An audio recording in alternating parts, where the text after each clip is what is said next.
12 board members were already seated when I walked in. Nobody spoke. They were all looking at me, some with curiosity, some with something colder. My CEO sat at the head of the table with his hands folded, and his son was 2 seats to his right, smirking like a man who already knew how the next 5 minutes were going to go. "Daniel," my CEO said, "I think you know why we're here." I did, but I also had my phone in my jacket pocket, and on that phone was a recording that was about to change everything. Let me back up. I spent 11 years in the Army Corps of Engineers before I ever set foot in a private sector office. I came up fixing bridges in places most people couldn't find on a map, forward operating bases in Afghanistan, flood-damaged infrastructure in Louisiana after Katrina, a collapsed overpass outside Mosul that we rebuilt in 16 days because the alternative was leaving a convoy route cut off. I know what it means when a structure fails. I've seen it. I've carried it with me ever since. When I got out, I had a family, a mortgage, and about $43 in my checking account. My wife's cousin knew someone at a mid-sized civil engineering firm in Columbus, Ohio called Harcourt Structural Group. They did bridges, underpasses, municipal projects, exactly the kind of work I knew. I started as a field supervisor. Within 3 years, I was running teams. Within 6, I was director of structural compliance, overseeing every project from bid through final inspection. I was proud of that, not in a loud way. I just knew the work was good and the work was real, and when I drove my kids over a bridge somewhere in central Ohio and they didn't even notice it, I thought that's the job. You don't notice a good bridge. You only notice a bad one. My CEO, the man who built Harcourt from a 2-person operation into a firm with 200 employees, had a son. His son had an MBA from Northwestern, a firm had an MBA from Northwestern, a firm handshake, and opinions about everything. He'd worked at a consulting firm in Chicago for 3 years before his father brought him in as vice president of project development. He was 31. He had never set foot on a job site in weather below 60 degrees. He thought load-bearing capacity was something you Googled. I'm going to call him what everyone on the floor called him, quietly, the kid. The kid was not evil exactly. That took me a while to understand. He was something more dangerous than evil. He was ambitious and ignorant and completely convinced those 2 things were the same as being capable. He'd read articles about lean construction and agile project management, and he applied them to structural engineering the way you'd apply a recipe for sourdough bread to open heart surgery. He cut things. He streamlined things. He questioned everything that cost money and nothing that cost lives. The project that eventually brought everything to a head was called the Millbrook Crossing Pedestrian Bridge. It was a contract through the city of Glenfield, a suburb about 20 miles outside Columbus. The bridge would connect a new mixed-use development on one side of Blackwater Creek to a park and a school on the other. Foot traffic, cyclists, the occasional maintenance vehicle. It seemed modest, but the specs called for a main span of 240 feet over a flood-prone creekbed, which meant the concrete formwork and post-tensioning system had to be exactly right. Not approximately right. Exactly. The project had a ribbon-cutting ceremony already scheduled. The mayor had announced it. Local news had covered the groundbreaking. There was a 5K charity run routed across it for the following spring. I was lead on structural compliance.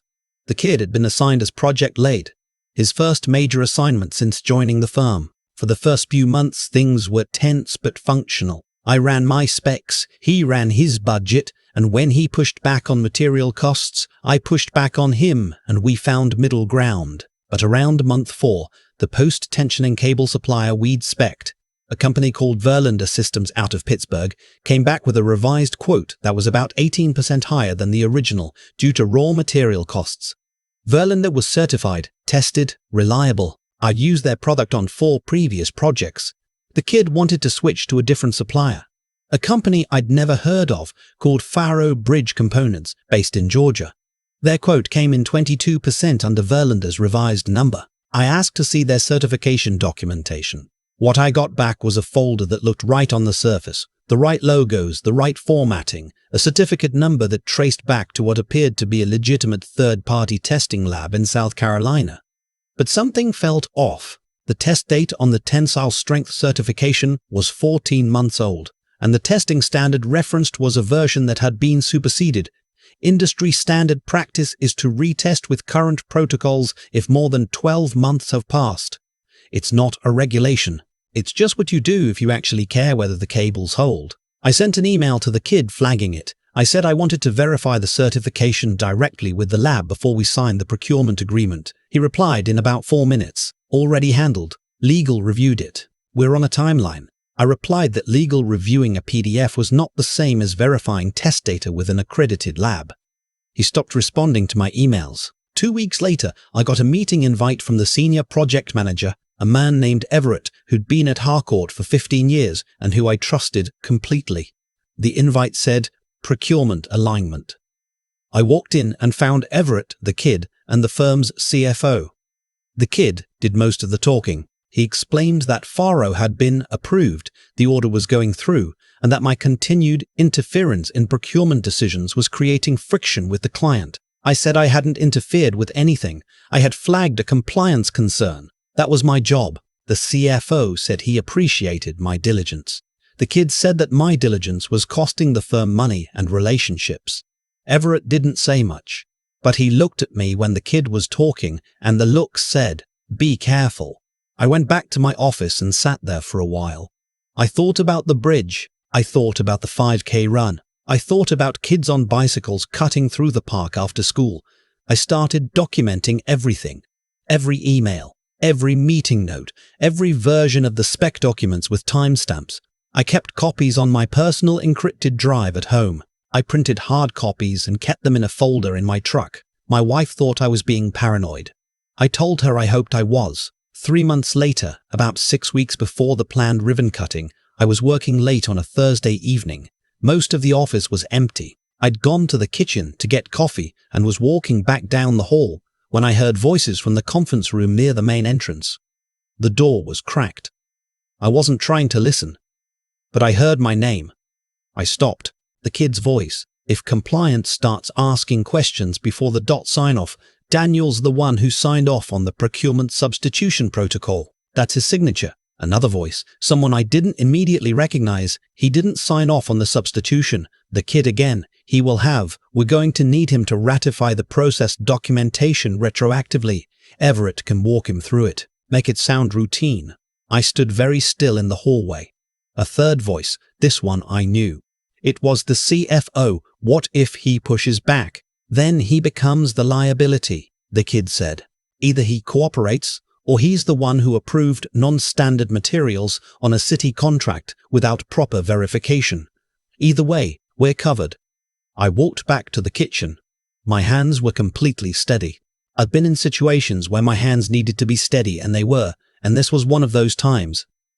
I set my coffee mug on the counter. I took my phone out of my pocket. I opened the voice memo app. I walked back toward the conference room. The door was still cracked. I held my phone at my side, screen down, and I listened.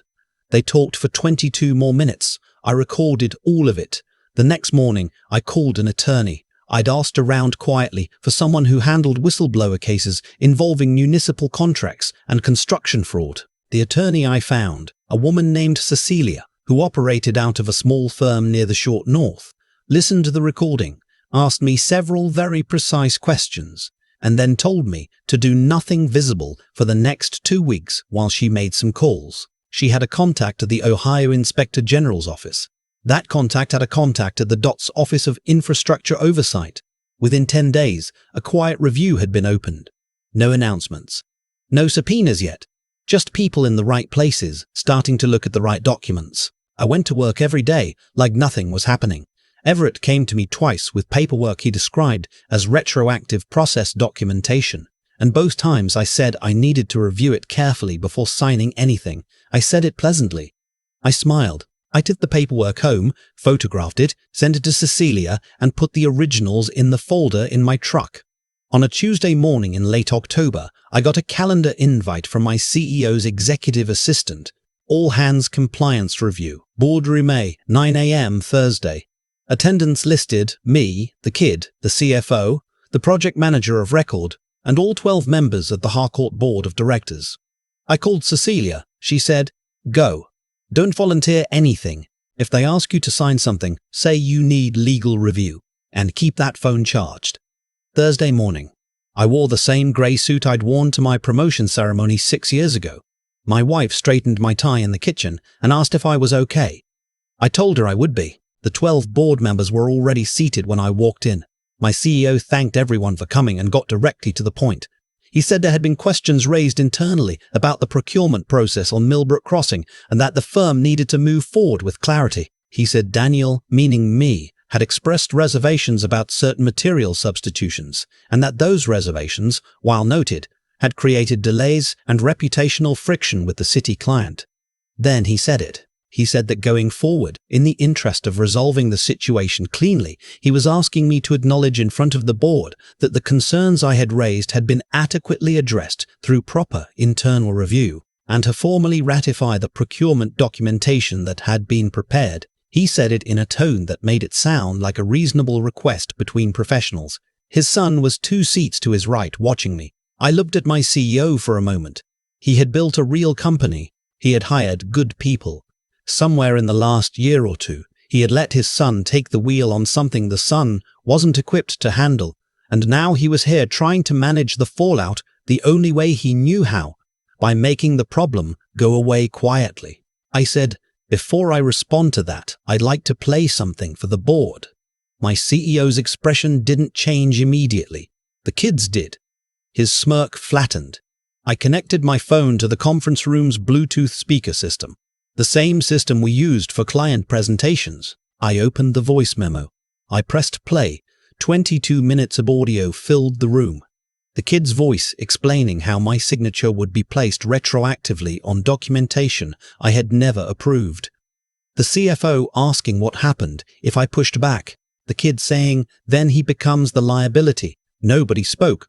One of the board members, a woman in her 60s who I knew had a background in municipal finance, put her pen down very slowly and did not pick it up again. When the recording ended, I said, "I have not signed any retroactive documentation.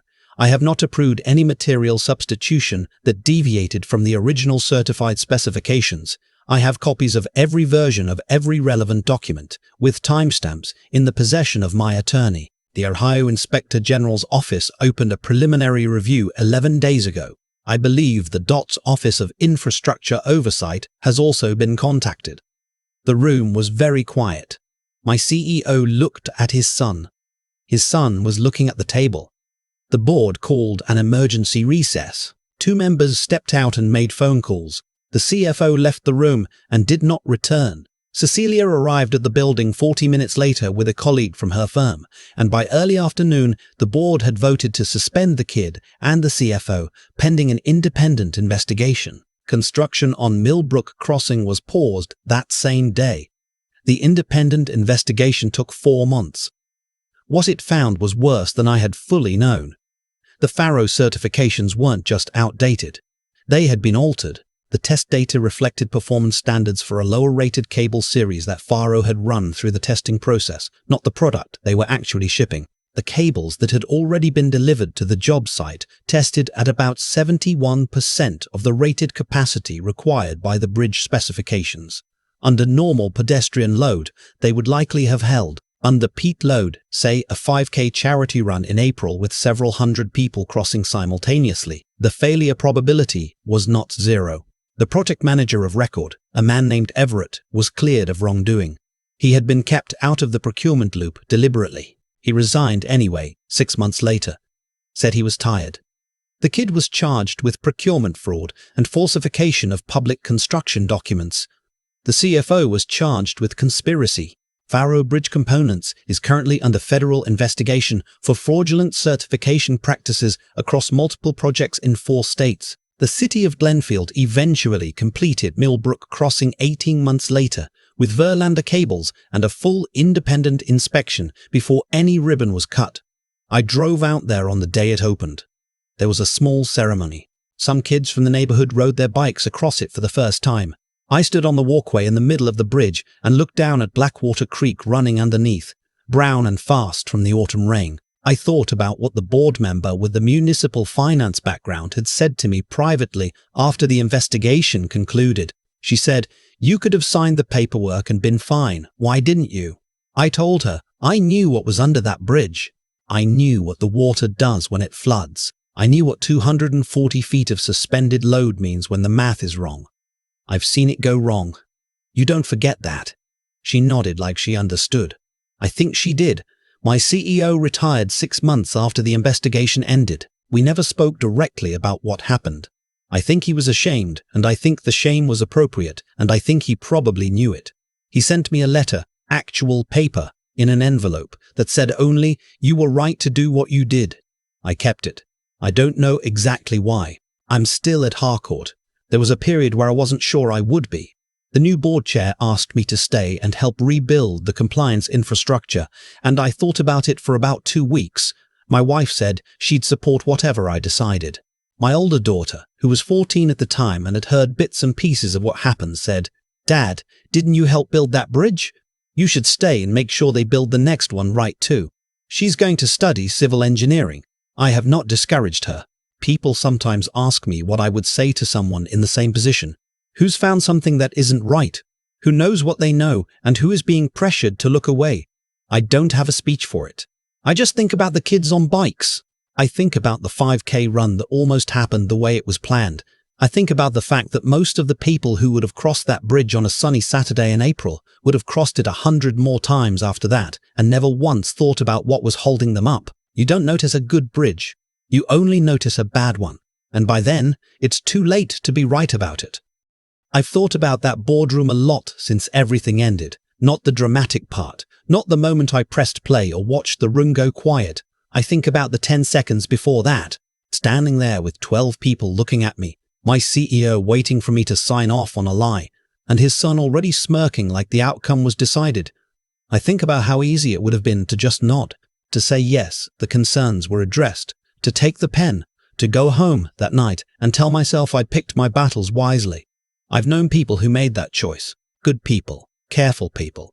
People with mortgages and kids in school and every reasonable reason in the world to keep their heads down. I don't judge them. I understand the math they were doing, but I also know what was underneath that bridge. There's a version of cause and effect that people talk about like it's cosmic, like the universe is keeping score and good behavior gets rewarded eventually. I don't know if I believe that. What I believe is simpler and a lot less comforting. Actions have structural consequences. The same way a cable rated for a load it can't actually carry will eventually fail under that load. A decision built on falsified data will eventually meet the reality it was trying to avoid. The kid didn't lose because he was dishonest. He lost because he was dishonest about something that could be tested, measured, and proven. He built his cover story on a foundation that couldn't hold weight. That's not karma. That's physics. What I had to figure out, and it took me longer than I'd like to admit, was that integrity isn't really about being the kind of person who does the right thing. It's about being the kind of person who has already decided in advance what they won't do. By the time I was standing in that boardroom, I hadn't made a decision in that moment. I'd made it months earlier, the night I stood in a hallway with a phone in my hand and understood exactly what I was hearing. The decision in the boardroom was already made. I was just executing it. Everett taught me something too, without meaning to. He was a good man who got kept out of the loop deliberately, and he still resigned because he felt the weight of what had happened on his watch. He didn't do anything wrong, but he understood that being in proximity to something and not knowing about it, and then finding out, changes you. It cost him something he couldn't get back. I think about that whenever I'm tempted to let something slide because it's technically not my department. And Cecilia, the attorney who listened to that recording and didn't flinch and told me to sit tight and let her work, she reminded me that intelligence in a hard situation means knowing which tool to use and when. Going loud in that boardroom before the Inspector General had opened a review would have been satisfying and completely useless. Timing is part of the skill. Knowing what you know and knowing when to use it. Those are different things. My daughter wants to build things. I think that's the best possible outcome of all of this. Not the charges, not the investigation, not even the bridge getting built right. It's that she watched her father go through something genuinely hard and come out still believing the work is worth doing carefully, that the math matters, that the specs exist for a reason. You don't notice a good bridge. I keep coming back to that. Most of what holds the world together is invisible until it isn't. The people who build it right don't get celebrated. They just get to sleep. That's enough.